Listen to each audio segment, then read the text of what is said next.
Hello student, कल हमने चालुक्यों के बारे में पढ़ा। वो कहाँ रहते थे, कहाँ उनकी राजधानी थी।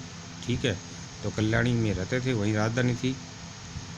और उन्होंने एक ग्रंथ लिखा, मिताक्षरा। ठीक है, मिताक्षरा को हिंदू कानून का एक आधिकारिक ग्रंथ माना जाता है। यहीं तक अपना कल हो गया था। ठीक है ना, यहाँ तक अपना करण हो गया था। एक सेकंड दे रहा हूँ। हाँ, चालुक्य हो गया एप्लीकेशन प्रथम लिए। अब है भारत में बाह्य आक्रमण एवं आत्मसातीकरण, शक, हूण और कुषाण। ठीक है, भारत में बाह्य आक्रमण हुए तो किस प्रकार से भारतीय इन वंशों ने, शक, हूण और कुषाणों ने उनका मुकाबला किया और किस प्रकार उनको एकाकार किया, अपने अंदर समाहित किया। मध्य एशिया की लड़ाकू जनजाति थी कौन? शक, जिसने पश्चिमी अफगानिस्तान और बलूचिस्तान के सारे प्रदेश पर अधिकार कर लिया। यहाँ से शक बोलन दर्रे से होकर लगभग 71 ईसा पूर्व में भारत आए। रामायण एवं महाभारत में शक बस्तियों को कम्बोजों और यवनों के साथ रखा गया। काल कार्यार्थ कथानक में भारत पर शकों के आक्रमण का उल्लेख मिलता है। तो काल कार्यार्थ कथानक है, कथानक मतलब कहानी है, कथा, उसमें शकों के आक्रमण का उल्लेख किया गया है भारत पर, जिसमें उन्हें शगकुल या शककुल कहा गया है। सिंधु प्रदेश को जीतकर उन्होंने सौराष्ट्र में शक शासन की स्थापना की। सबसे पहले वहाँ किस क्षेत्र को जीता उन्होंने? सिंधु प्रदेश। और यहाँ सौराष्ट्र यानी गुजरात वाले इलाके में, इस क्षेत्र में, महाराष्ट्र वाला इलाका है, इस क्षेत्र में उन्होंने क्या किया? अपना शासन की स्थापना की। मुद्राओं और लेखों से स्पष्ट है कि इनकी एक शाखा ने उत्तराफत और मथुरा में अपना आधिपत्य स्थापित कर लिया। 2 शाखाएं होगी और कालांतर में वे अवंती, सौराष्ट्र और महाराष्ट्र में फैल गई। तक्षशिला के शक शासकों में मावेज एवं एजेज के नाम आते हैं। तक्षशिला में शक शक्ति का विनाश पल्लवों द्वारा हुआ। तक्षशिला के अंदर जो शकों का राज रहा है, जिसमें मावेज और एजेज नाम के शासक थे, उनका नाम आता है। तो शक शक्ति का विनाश जो किया वो पल्लवों द्वारा किया गया। हमामस और हगान प्रारंभिक शक क्षत्रप थे, यानी हमामस और हगान मथुरा के प्रारंभिक राजा थे, राजा होते हैं। मथुरा से प्रताप सिंह शीर्षक लेख में बाद के शक शासक राजबुल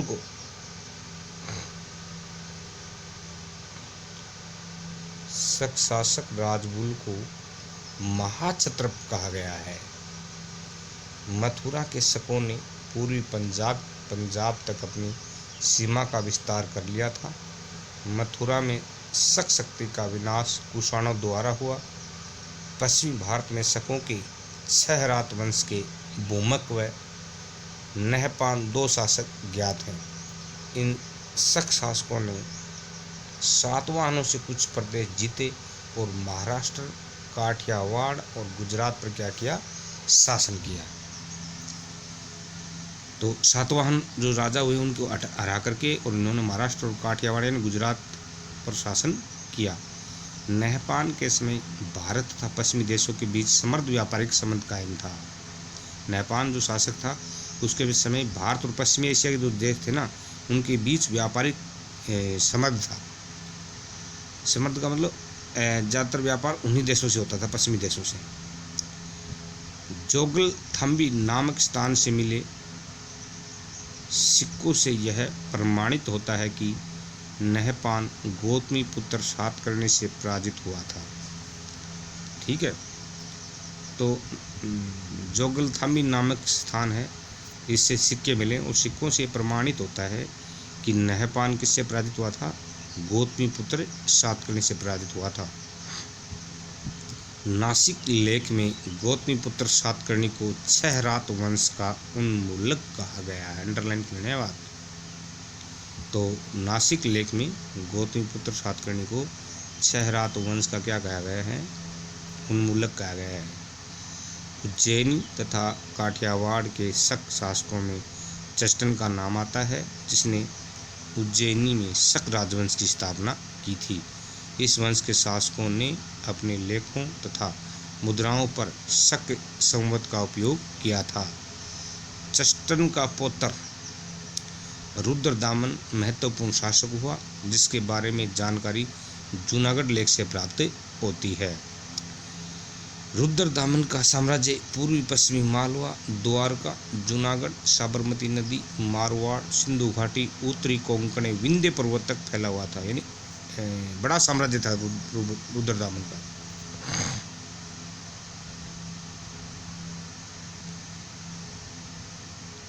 मुद्राओं से प्रदर्शित होता है कि चष्टन का वंश 305 ईस्वी में समाप्त हो गया। तो शक के बाद है 305 में चष्टन वंश समाप्त हो गया। उसके बाद आए कुषाण।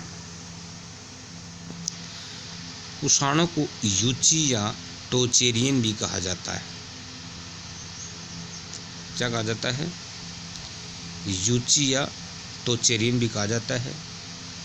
यूची जो कबीला है वो 5 भागों में बटा हुआ था। ठीक है, इन्हीं में से एक कबीले ने भारत के कुछ भागों पर शासन किया। कुजुल कडफिस प्रथम 15 ईस्वी से 85 ईस्वी। यह अपने जाति के गौरव का संस्थापक था। इसने दक्षिणी अफगानिस्तान, काबुल, कंधार और पार्थिया के एक भाग को अपने राज्य में मिला लिया। इसने वैदिक धर्म को स्वीकार किया। विम कडफिस द्वितीय 65 से 75 ईस्वी। भारत के एक विशाल क्षेत्र पर इसका राज्य था। यह शैव मत का अनुयायी था। इसकी कुछ मुद्राओं पर त्रिभुज, त्रिशूलधारी, व्याघ्र चर्माग्राही, नंदी अभिमुख भगवान शिव की आकृति अंकित है। इसने भारत में पहली बार अपने नाम के सोने के सिक्के चलाए। किसने? विम कडफिस द्वितीय ने। भारत में सबसे पहले सोने के सिक्के किसने चलाए? तो विम कडफिस द्वितीय। ठीक है, कौन था ये? किस वंश से था? ये था किस वंश से? कुषाण वंश से। फिर है कनिष्क। महान शासक हुआ ये कुषाण वंश का।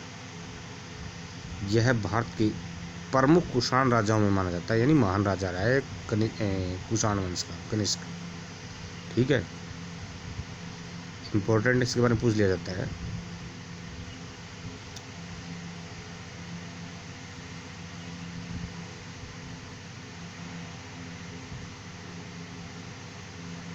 देखो, इसने अपने जो अपन पढ़ते किताबों में कि बौद्ध संगीति, तो चौथी बौद्ध संगीति थी ना, वो इसी ने करवाई थी 78 ईस्वी में, 72 ईस्वी, 78 ईस्वी में। ठीक है, और 78 ईस्वी में इसने एक नया संवत भी चलाया था, जिसका नाम था शक संवत। ठीक है, और कश्मीर के अंदर एक अपने नाम से एक नगर भी बसाया इसने, कनिष्कपुर नगर बसाया था। परंपरा के अनुसार इसके समय में कश्मीर के कुंडलवन में आचार्य पार्श्व की अध्यक्षता में चौथी बौद्ध संगीति संपन्न हुई थी। इम्पोर्टेंट है ये। किसके शासनकाल में? कनिष्क के शासनकाल में। ठीक है, चौथी बौद्ध संगीति हुई थी। कहाँ हुई थी? कुंडलवन, कश्मीर के अंदर पड़ता है, जम्मू कश्मीर। ठीक है, वहाँ हुई थी। अध्यक्ष थे इसके पार्श्व। इसकी प्रथम राजधानी पेशावर, फिरोजपुर एवं दूसरी राजधानी मथुरा थी। इसने 78 ईस्वी में नया संवत चलाया, जिसे शक संवत के नाम से जाना जाता है। इम्पोर्टेंट है ये। कनिष्क ने कश्मीर को जीतकर वहां कनिष्कपुर नामक नगर बसाया। ठीक है, तो कनिष्क ने कश्मीर को जीता और वहां एक नया नगर बसाया, कनिष्कपुर। उसने कासगढ़, यारकंद व खोतान पर भी विजय प्राप्त की। महास्थान बोगरा में पाई गई सोने की मुद्रा पर कनिष्क की एक खड़ी मूर्ति अंकित है। ठीक है, तो सोने की सिक्का मिला है, सिक्के पे कनिष्क हैं, उनकी खड़ी हुई क्या है, मूर्ति है। मथुरा जिले में कनिष्क की एक प्रतिमा मिली है। इस प्रतिमा में उसने घुटने तक चोगा और भारी बूट पहने हुए हैं। एक तांबे के सिक्के पर कनिष्क को वेदी पर बलि देते दिखाया गया है। देवताओं को खुश करने के लिए वो बलि भी देता था।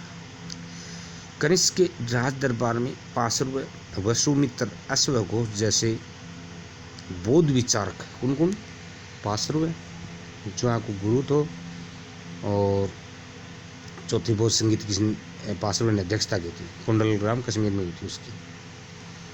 तो पार्श्व वसुमित्र, अश्वघोष जैसे बौद्ध विचारक, नागार्जुन जैसे प्रख्यात गणितज्ञ और चरक जैसे चिकित्सक विद्यमान थे। बौद्ध धर्म की महायान शाखा का अभ्युदय और प्रचार कनिष्क के समय में हुआ। तो बौद्ध धर्म दो भागों में बट गया था, एक हीनयान और एक महायान। तो बौद्ध धर्म की जो महायान शाखा थी, इस महायान शाखा का प्रचार किया किसने, कनिष्क ने। उत्तर भारत में कुषाण शासकों की सत्ता लगभग 230 ईस्वी तक बनी रही। इस समय रोम से भारत का व्यापार काफी लाभप्रद स्थिति में था, जिससे भारत में आर्थिक समृद्धि आई। हूण, शकों के बाद हूण, कुषाण के बाद हूण, शक, कुषाण और हूण। भारत पर शक और कुषाण के बाद हूणों का भारत पर पहला आक्रमण 458 ईस्वी में हुआ। उस समय गुप्त वंश के सम्राट गुप्त का शासन था। उसके पुत्र शकुन गुप्त सेना का नेतृत्व करते हुए बंजारे हूण को हराया। 30 वर्ष बाद पुनः हूण आक्रमण हुए। 6वीं शताब्दी के प्रारंभ तक हूणों का भारत के उत्तर पश्चिम के बड़े भाग पर अधिकार कर लिया। तोरमान नामक सरदार ने गुप्त साम्राज्य को नष्ट भ्रष्ट करके पंजाब, राजपूताना, राजस्थान, सिंध और मालवा पर अधिकार कर महाराजाधिराज की पदवी धारण की। इसने तोरमान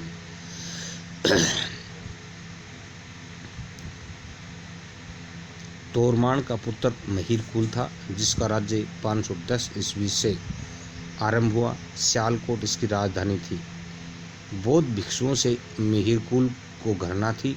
उसने अनेक मठों व स्तूपों को नष्ट किया था। इसलिए मठ और जो स्तूप होते हैं वो बौद्ध धर्म की क्या है, प्रतीक चिन्ह होते हैं। ठीक है, जब महिरकुल ने उनको क्या कर दिया, नष्ट कर दिया, तो बौद्ध भिक्षु है वो उनसे नफरत करने लगे।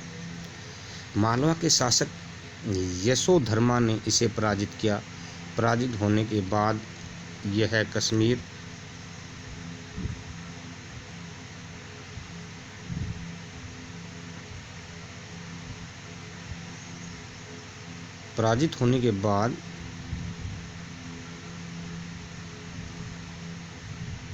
इन्हें हरा दिया।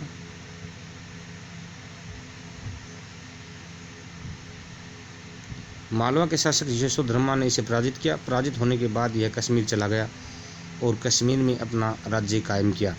हूणों के आक्रमण के कारण गुप्त साम्राज्य नष्ट हो गया और भारत की राजनीतिक एकता समाप्त हो गई और देश पुनः क्या हो गया, छोटे छोटे भागों में बट गया। आत्मसातीकरण। शक, हूण एवं कुषाण विदेशी जातियाँ थी। ये तीनों विदेशी जाति थी, लेकिन धीरे धीरे जब ये साम्राज्य स्थापित करते गए और इन्होंने यहीं अपना निवास बना लिया। तो शक, हूण और कुषाण विदेशी जातियाँ थी। इन्होंने शासन तो किया, परंतु धीरे धीरे इनका भारतीय समाज और संस्कृति में आत्मसातीकरण भी हो गया। इन्हें शासन भी किया और हारते गए और ये भारतीय संस्कृति में मिल गए। कुषाण शासकों में तो वैदिक धर्म पालन एवं शैव मत की निष्ठा सर्वमान्य रही। कनिष्क द्वारा की गई बौद्ध धर्म की सेवा तो उसे भारत में महान राजाओं में क्या करती है, अधिष्ठित करती है। तो कनिष्क महान राजा रहा है कुषाण वंश का।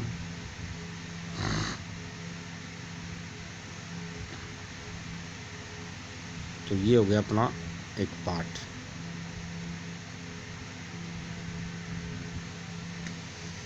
हमने शुरुआत में महाजनपद पढ़े थे।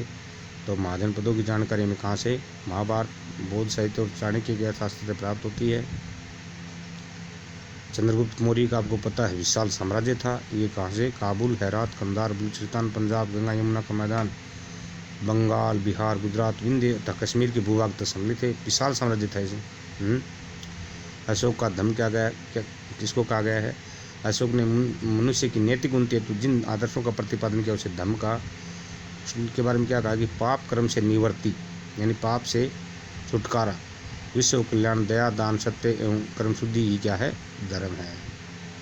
ठीक है, तो महत्वपूर्ण बिंदु है।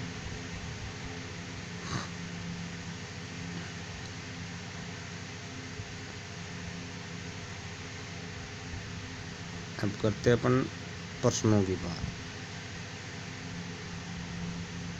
तो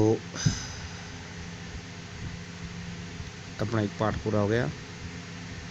अब इसमें आपको सारे क्वेश्चन कॉपी भी करने हैं और साथ में याद भी करने हैं, और जो महत्वपूर्ण है वो अपनी किताब से, बुक से, जो मैंने बीच में बोला अंडरलाइन कर लेना। जो अंडरलाइन वाले जो बोला गया है उनको भी आप क्वेश्चन उत्तर के रूप में क्या लिखोगे, अपनी कॉपी में नोट करोगे। ठीक है, तो सारे क्वेश्चन आपको कॉपी में नोट करने हैं। जब अपने विद्यालय खुलेंगे उस समय आपकी नोटबुक है वो चेक की जाएगी। ठीक है, और साथ साथ में आपको क्या करना है, ये पाठ याद भी करना है। ठीक, क्योंकि साथ साथ याद करते जाएंगे, साथ साथ काम करते जाएंगे, और 2 या 3 पाठ हो जाएंगे तो उसके साथ साथ अपन टेस्ट भी लिखवा देंगे आपको। ठीक है, तो जितना अपन पढ़ते हैं उतना पीछे का क्या हो जाना चाहिए, क्लियर हो जाना चाहिए। ओके, आज के लिए इतना है। ठीक है, कल अपन नया अध्याय शुरू करेंगे।